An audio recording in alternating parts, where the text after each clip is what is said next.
Assalamualaikum warahmatullahi wabarakatuh. Shalom, salam kebajikan bagi kita semua. Perkenalkan, nama saya Jennifer Rusmadi dengan NIM 2106015011020. Di sini saya akan membahas terkait beberapa materi mengenai hukum bisnis. Nah, pengertian hukum bisnis adalah aturan untuk melindungi serta mengatur pelaku ekonomi dalam kegiatan bisnis agar tetap aman, adil, dan tertib. Nah, itulah tadi pengertian dari hukum bisnis. Jadi, hukum bisnis juga termasuk dalam dua jenis, yaitu hukum privat dan hukum publik.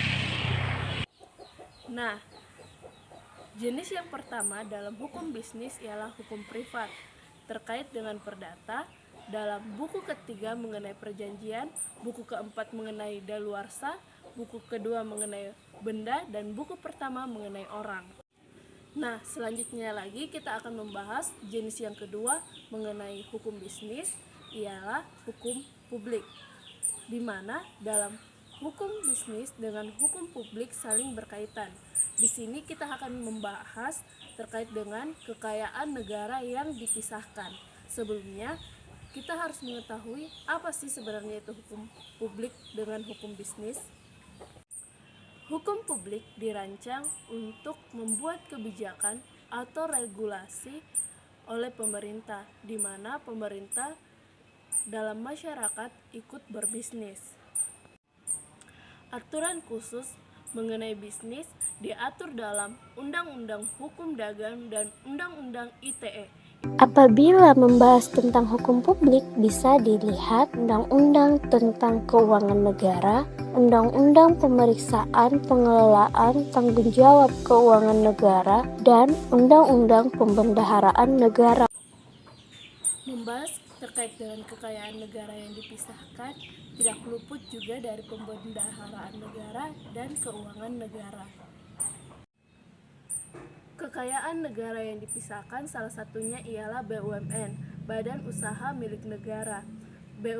BUMN sendiri terbagi menjadi dua, yaitu Perum dan Persero, di mana BUMN sendiri merupakan bagian yang harus dimiliki oleh sebuah negara, sebab tidak semua badan usaha berbadan hukum,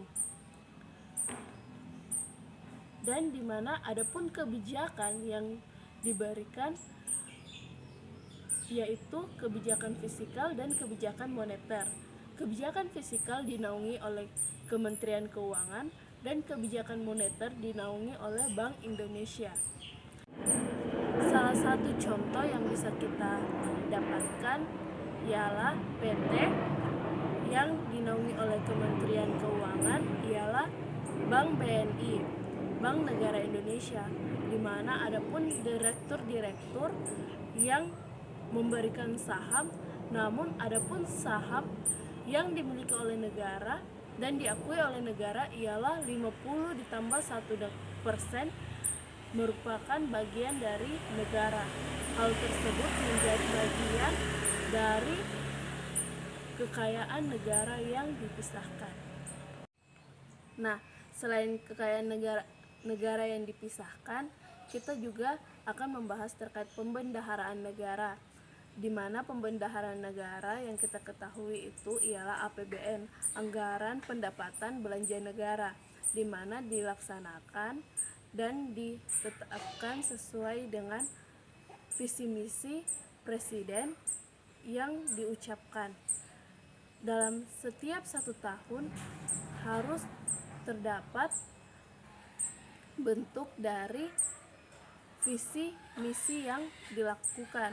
Misalnya kayak membuat satu visi itu memberikan kepada anak sekolah makan gratis, sehingga harus ada susunan ataupun data pengeluaran dari APBN yang diberikan, di mana itulah APBN menjadi bentuk dari rencana kerja pemerintah, serta ada pula laporan realisasi anggaran negara Komite Standar Akuntansi Negara, serta Badan Pemeriksa Keuangan. Dan pula adapun KIP, keterbukaan informasi publik. Juga adapun satu prinsip yang ditekankan ialah tidak ada satupun tindakan negara tanpa biaya. Nah, selanjutnya kita akan membahas terkait dengan BMN, barang milik negara, yang dimana ditegaskan dalam Undang-Undang Nomor 1 Tahun 2004 Pasal 1 Angka 10 dan 11 menjelaskan pembendaharaan negara, di mana semua barang yang dibeli atau diperoleh dari anggaran pendapatan belanja negara atau dari perolehan lain yang sah.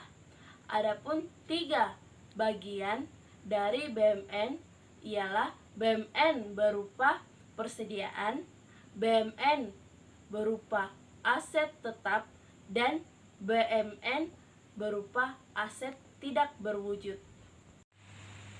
Nah, adapun barang milik negara yang memenuhi kriteria tersebut bisa meliputi tanah, mesin dan peralatan, gedung dan bangunan, jalan, irigasi dan jaringan, aset tetap lainnya, serta konstruksi dalam pengerjaan.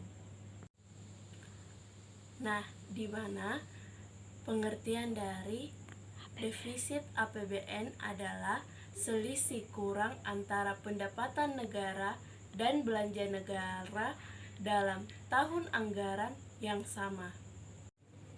Serta surplus APBN adalah jumlah sisi penerimaan melebihi jumlah sisi pengeluaran. Nah, adapun yang terkait ialah defisit dan surplus, di mana jika kita ketahui apabila defisit semakin naik, maka hal tersebut menjadi keuntungan. Sedangkan jika surplus naik, maka hal tersebut adalah kerugian. Itu menjadi bahan yang menjadi betul adanya dalam hukum bisnis.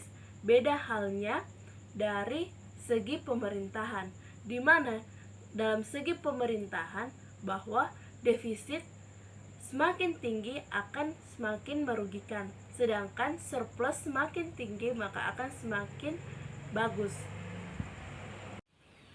Inilah materi yang saya sampaikan. Buah leci, buah manggis, belinya di pasar ramai. Itulah materi hukum bisnis. Sekian dan terima kasih.